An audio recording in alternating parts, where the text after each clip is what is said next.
We meet at an extraordinary time. Our thoughts and admiration are with the people of Ukraine in their heroic struggle for the future of their country.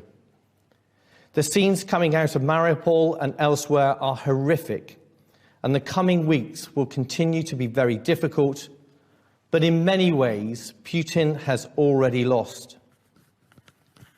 Far from being the far-sighted manipulator of events that he would have us believe, Putin has damaged himself through a series of catastrophic misjudgments. He has failed to recognize how deeply the notions of sovereignty, democracy, and national identity have taken root in Ukraine. Like all authoritarians, he allowed himself to be misled as to his own strength, including the effectiveness of the Russian armed forces. And lastly, he has failed to anticipate the unity and cohesion that exists among the free nations of the world, here in Europe and obviously far beyond.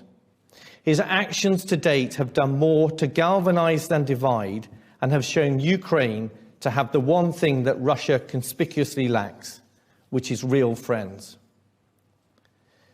What is very clear is that Putin is a weaker and more diminished figure today than he was a month ago. And conversely, NATO is stronger and more united today than at any time I can remember. Buoyed by this renewed sense of unity and purpose, Western nations like our own need to be taking a long-term view as we calibrate our response. Because Putin's actions over many years represent a concerted challenge to the rules and values that safeguard security and prosperity worldwide. But these challenges are not restricted just to Europe.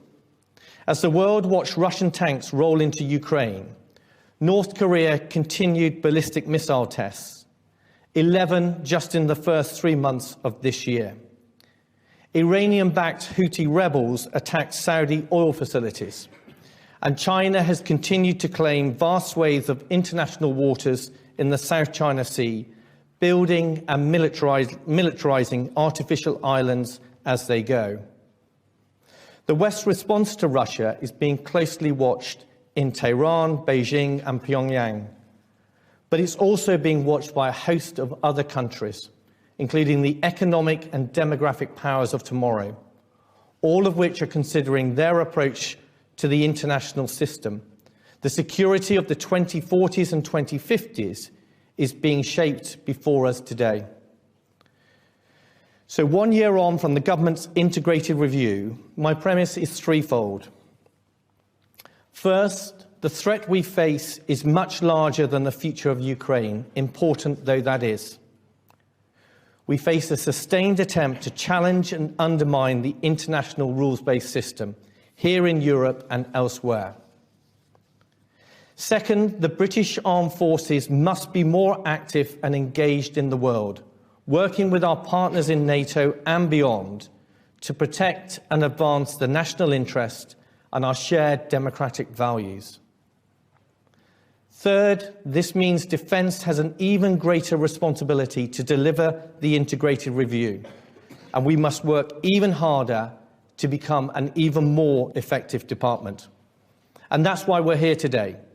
This event is really the culmination of a conversation that has taken place between David, Tim, Lawrence and me over the past few months about how the department needs to change in order to respond to the threats and meet the ambitions set out in the government's integrated review.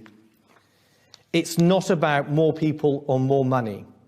It's about picking up the pace, responding to the government's direction by showing even more ambition and focusing on delivery. Because sometimes it seems we're more focused on governance, assurance, and balancing the books. Those things matter, of course, but they should be taken as a given, and certainly shouldn't come at the expense of our core role of looking after the nation's defence and security. With that, it's my pleasure to hand you over to David to talk through our priorities and some of the changes we have in mind.